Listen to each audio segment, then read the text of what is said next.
Jong Un inspected the training base of the Special Operation Units of the Korean People's Army in the western area on October the 2nd to learn about the drills of combatants. He was greeted by commanding officers of the Special Operation Units at the training base. Combatants of several Special Operation brigades are undergoing intensive training according to the Combat and Political Training Program.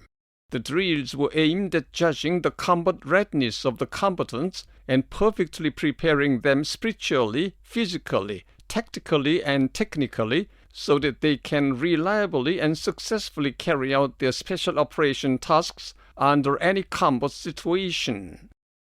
The core leading units, which have developed as the pivotal force of the armed forces of the DPRK, absolutely and firmly defending the sovereignty of the country and the happiness of its people, fully demonstrated through the drills their might and mettle as elite combat units, both in name and in reality.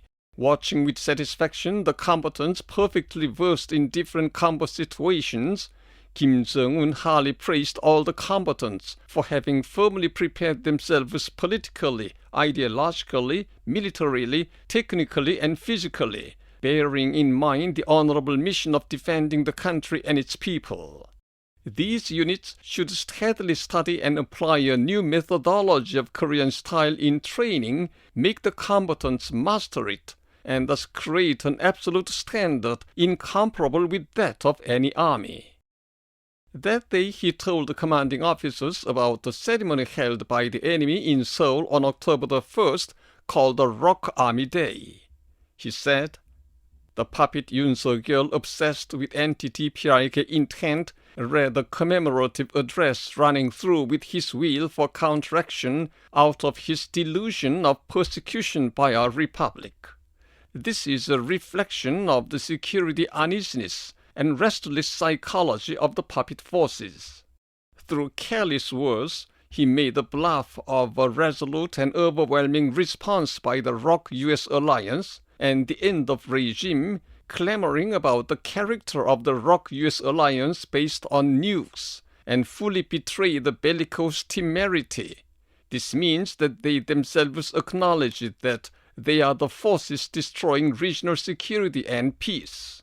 The world would not but laugh at such poor rhetoric and showy action." The puppet Yoon bragged about overwhelming counteraction of their military muscle at the doorstep of a state possessing nuclear weapons, and it was a great irony that caused misgivings about whether he is an abnormal man. The enemy's threatening rhetoric, actions, tricks, and attempts have failed to check the growth of our powerful military strength and will never deprive us of our nuclear weapons.